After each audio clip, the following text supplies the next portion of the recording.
Bienvenue sur Ici Éco. Durant cet épisode, nous allons élaborer la question des médicaments et ainsi que les stocks disponibles sur le marché libanais à l'heure où la guerre se poursuit et que des craintes de son extension se manifestent.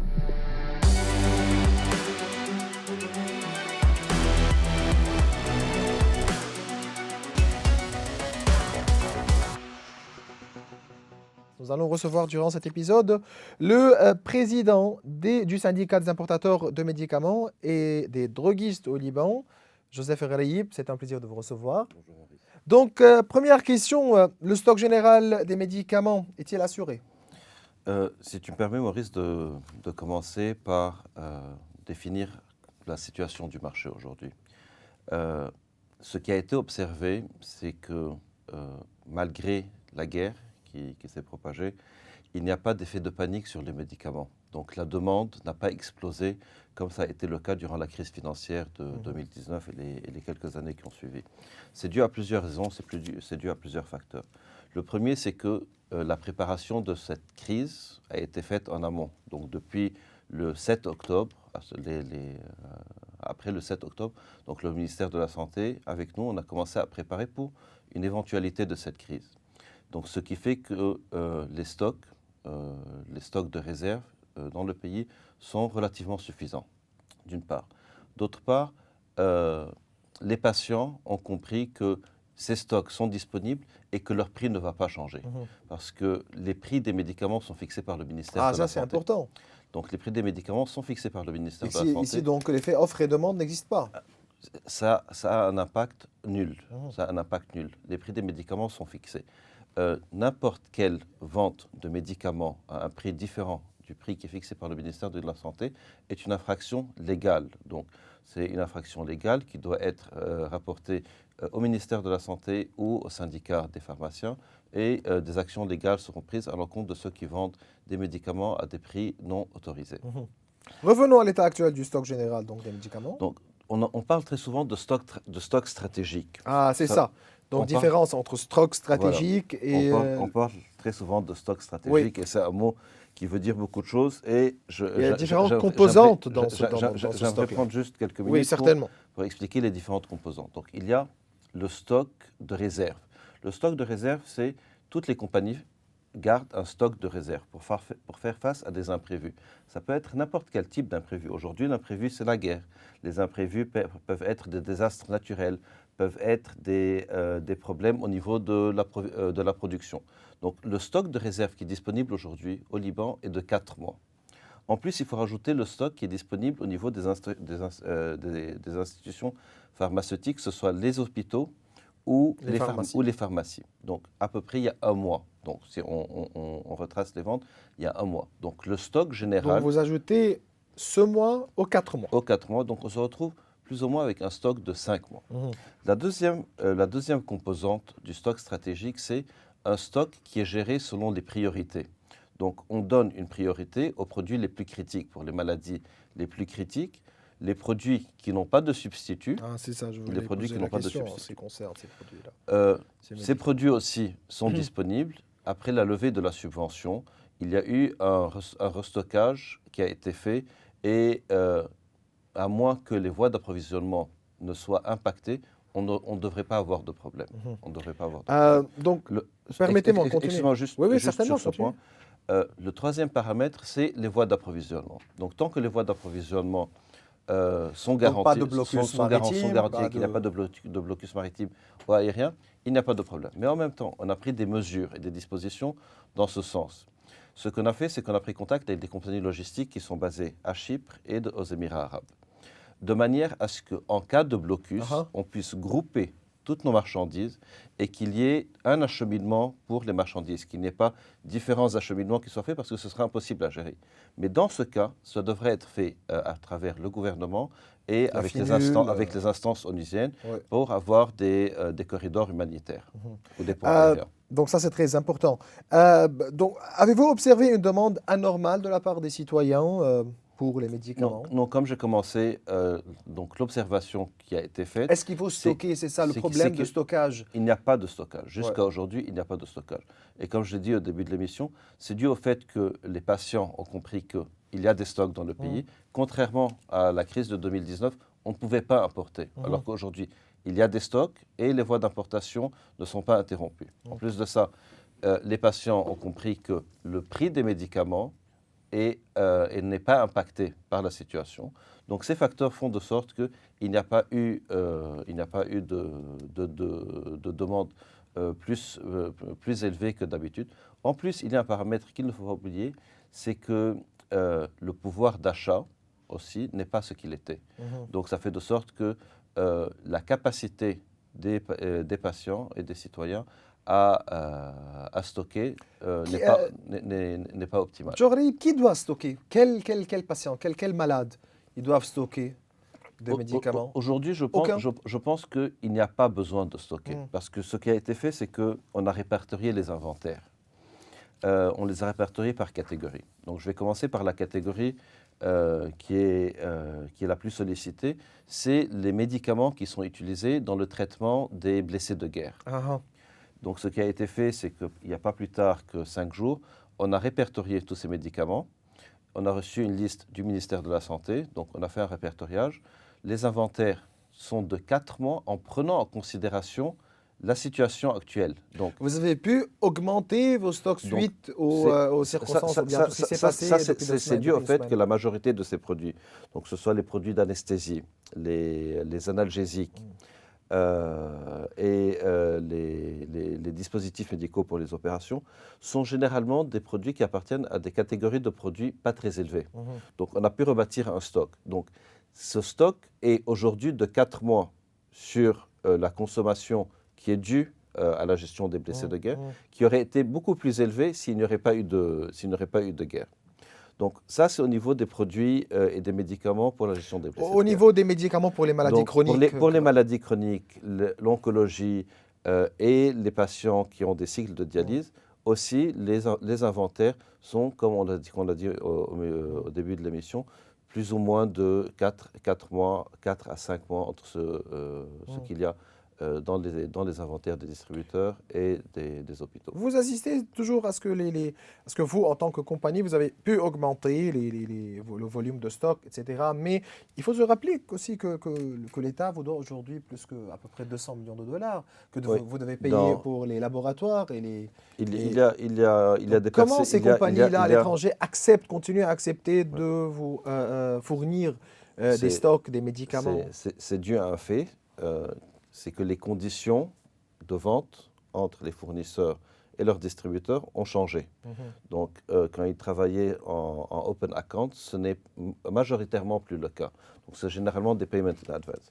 Et au niveau des montants accumulés, il y a des discussions qui sont en cours avec le gouvernement et la présidence du Conseil des ministres et bien évidemment le ministère de la Santé pour trouver une solution, et on a bon espoir qu'il puisse y avoir une solution partielle, je dirais, à ce problème. Vous dites que le syndicat des importateurs de médicaments et des propriétaires d'entrepôts a pris des précautions dès la fin de l'année 2023 pour garantir la continuité de l'approvisionnement en médicaments en coordination avec le ministère de la Santé publique.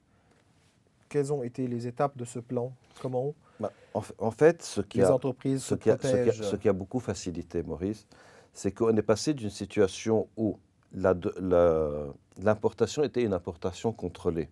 Donc les quantités étaient définies par le ministère de la Santé et par la Banque centrale.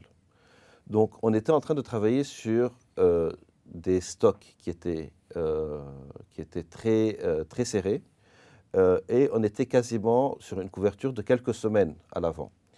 Ce qui a été fait, c'est que quand cette subvention a été levée, les importateurs ont repris contrôle de leurs importations. Donc aussi dans un but aussi d'assurer la continuité des relations avec les fournisseurs, il y a eu une reconstitution des inventaires. Donc ça a été fait de manière graduelle. On est aujourd'hui à 4 mois, ça n'a pas été fait en un coup. C'est la résultante d'à peu près 1 an de levée de subventions. Donc, que se passe-t-il en cas de difficulté de livraison dans certaines régions? Donc comment coordonner avec les pharmacies? C'est déjà le cas. On Le a sud, la Beka. surtout sur le sud de la Beka, ce qui est en train d'être fait, c'est qu'on est en train de coordonner principalement avec les hôpitaux et avec certaines pharmacies sur des points de rencontre pour faire la distribution des médicaments. Donc, Vous faites comment? il y a des exercices qui sont faits de manière quotidienne, dépendamment de la situation, où il y a des points de rencontre qui sont définis pour livrer les médicaments. Mais vous faites face à des problèmes. Oui, mais en la fait, guerre. c'est la gestion de la situation Oui, certainement. du moment. Donc, la planification se fait dépendamment de la situation. Vous avez bien mentionné les mesures qui ont été prises en ce qui concerne les médicaments irremplaçables. Vous Oui. faites comment? C'est très simple, c'est que quand on a des médicaments sur une molécule donnée, il y a le médicament, la brand, il y a 15 génériques, donc on sait qu'il y a suffisamment d'acteurs qui sont en train d'assurer la disponibilité de ces médicaments. Il y a certains médicaments qui n'ont pas de substitut. Donc ces médicaments, on a donné la priorité sur la constitution du stock. Donc, sur la constitution du stock des médicaments irremplaçables ou qui n'ont pas de substitut, il y a un focus qui a été fait et c'est ce qui rentre en cours, c'est ce qui est pris en considération quand on parle de stock stratégique. Donc, d'ici quelques secondes, on va avoir avec nous aussi Maroun Chammas, donc, qui représente les compagnies importatrices de produits pétroliers aussi. Qui est un élément très important pour nous parce que les biens, les médicaments qu'on stocke ont besoin d'être maintenus dans des conditions. Si elles ne sont pas maintenues dans des conditions déterminées, ça veut dire qu'ils doivent rester il y a des produits qui doivent être réfrigérés, il y a des produits qui ont besoin de température et d'humidité contrôlée. Donc, la priorité est de s'assurer que les médicaments qui sont disponibles dans nos inventaires déjà sont préservés, donc que la qualité de ces médicaments sont préservés. Donc on dépend énormément des hydrocarbures pour pouvoir faire tourner nos générateurs et maintenir les conditions de stockage. Djohrib, quel est le risque de stockage en ce qui concerne les médicaments ou bien comment stocker s'il faut stocker? C'est déjà pris en considération, Maurice, parce que ce qu'on fait, c'est qu'on a des plans qui s'appellent des Disaster Recovery Plans, donc, qui sont enclenchés dans des situations similaires, où nos inventaires ne sont pas tous groupés dans un seul endroit. Donc on fait une division des inventaires et on fait une division et une relocation des inventaires dans des espaces géographiques différents pour diminuer le risque. Donc à considérer qu'il y a un inventaire qui a impacté, la division de l'inventaire fait que le risque est diminué. Très bien. Et bien voilà, avec la détérioration de la situation au Liban et l'intensification des bombardements, les citoyens craignent des pénuries de tout genre, notamment de carburant. Les Libanais, nous pouvons oublier celle de l'été 2021. Maroun Chammas, vous êtes le président de l'Association des sociétés importatrices de pétrole. Bonjour et merci d'être avec nous. Bonjour, merci à toi et merci aux téléspectateurs de nous suivre. Y a-t-il pour l'instant des raisons de paniquer? Non, pas de raison de panique. Tant que les navires accostent sur les ports libanais et tant qu'il y a la logistique est assurée, aucun problème. On a continuellement des navires qui viennent chaque semaine, à raison de 1 ou 2 par semaine. Et donc, le produit est assuré, que ce soit en essence ou en diesel. Parlez-nous un peu en détail, s'il vous plaît. Pour combien de temps les stocks d'essence sont-ils suffisants d'essence et en prenant en considération aussi tout ce qui est dans les entrepôts et aussi tout ce qui est stocké chez les consommateurs? Voilà, tout à fait. Alors, d'après nos calculs, évidemment, si les choses changent, tous ces calculs sont à refaire. Mais pour l'instant, au jour d'aujourd'hui, nous avons assez de carburant en tant que diesel et essence pour à peu près 25 jours entre les quantités qui sont stockées chez nous et les quantités qui sont chez les consommateurs. Donc, Maroun Chammas, en ce qui concerne les primes d'assurance, les coûts supplémentaires pour les cargos qui arrivent à Beyrouth, tout en prenant en considération les conditions de guerre. Vous avez reçu des demandes ou bien des plaintes de certaines compagnies d'assurance? On s'attend à une augmentation de ces coûts? Alors, au début des événements d'octobre, l'assurance avait augmenté sensiblement. Et parce que tous les navires qui venaient à Beyrouth ont exigé qu'il y ait un extra haut risque et Mhm. l'extra haut risque a été augmenté. Maintenant, depuis les récents jours, il n'y a pas eu une demande d'augmenter les prix d'assurance et on n'a pas eu un retour jusqu'à maintenant. Mais Mhm. il semble qu'une décision pourrait être prise pour le 1er octobre. Mhm. Donc, on attend la semaine prochaine pour voir si effectivement il va y avoir une augmentation des taux d'assurance en international sur l'extra haut risque, Et, EWR. et qui va supporter ces coûts-là? Est-ce que c'est les consommateurs ou vous, les compagnies? Alors, when we spread it out, quand vous êtes en train de faire le calcul, c'est une augmentation qui serait minime probablement sur le coût au consommateur. On Mhm. parle de quelques milliers de livres libanaises par 20 litres. Mhm. Qu'est-ce qui va se passer si on va faire face à un blocus aérien au maritime? Au maritime pour vous, en tant qu'importateur Là, de pétrole. c'est une donne tout à fait différente et j'espère qu'on n'arrivera pas à ça. Mhm. Parce que notamment, il y a les forces des Nations Unies qui contrôlent tous les navires qui viennent au Liban. Donc, ce n'est pas un fret direct. Les navires qui viennent au Liban ne sont pas un fret parce qu'ils ne portent pas d'armes, Mhm. évidemment, pour les milices ou les factions au Liban. Donc, ça ne devrait pas être un problème. Et c'est pour ça que nous sommes dans une situation différente de 2006. Mhm. Donc, Ouais, c'est ça. au cas Rappelez-nous qu'est-ce qui où s'est passé. l'ennemi. Rappelez-nous qu'est-ce qui s'est passé en 2006 et comment vous avez géré les choses en Alors, en 2006. 2006, il y a eu un blocus et les navires qui venaient au Liban ont été interdits par l'ennemi israélien de s'approcher des côtes libanaises. Maintenant, la situation est différente parce que justement, il y a les forces des Nations Unies qui, eux, vérifient chaque navire, la Mhm. cargaison, et qui font un travail, enfin, un travail très minutieux. Mhm. Donc, je ne pense pas qu'on est dans la même situation. Mais au cas où, de nouveau, l'ennemi israélien veut infliger de grosses pertes à l'économie libanaise et veut vraiment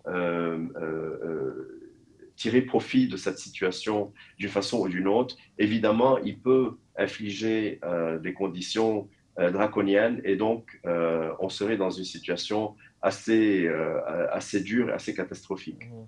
Est-ce que aujourd'hui on fait face à une pénurie d'essence au sud et à la Beka ou bien jusqu'à présent vous êtes en train ou bien vous êtes capable encore de pouvoir délivrer des Alors, quantités à ce niveau, j'ai deux remarques. La première, c'est que une grande partie de la population n'est plus dans le sud du Liban, donc la consommation au sud a mais diminué vous d'une avez des façon presque hôpitaux, vous assez avez complètement arrêtée. vous avez des Et hôpitaux, c'est vous avez complètement. des Oui, oui, les hôpitaux, etc. Le problème, c'est qu'après Saïda, les camions ne peuvent pas passer. Hmm. Et donc, il n'y a pas de possibilité d'envoyer des camions dans toutes les régions qui sont au-delà de Saïda. Et même, on a demandé d'avoir des escortes des Nations Unies, de la De la UNIFIL.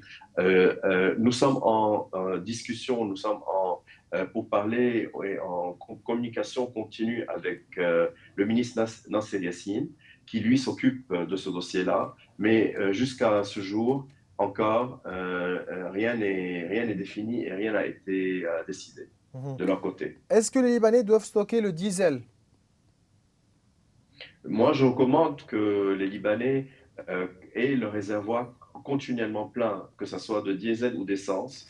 Et je pense que la recommandation que j'avais faite il y a quelques semaines a servi à beaucoup de personnes dans la population, surtout au sud, qui ont dû quitter en coup de vent leur maison, leur Mhm. foyer pour se diriger vers Beyrouth. Donc, c'était une bonne, je pense, recommandation.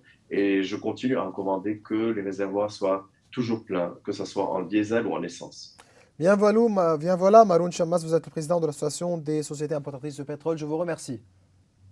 Je te remercie, Maurice. Bien voilà aussi le président du syndicat des importateurs de médicaments, Joe Reyeb. C'est toujours un plaisir de vous recevoir. Merci, Maurice, de recevoir. Mes chers téléspectateurs, nous arrivons à la fin de cette émission. Vous pouvez revoir tous nos épisodes sur nos réseaux sociaux. Au revoir.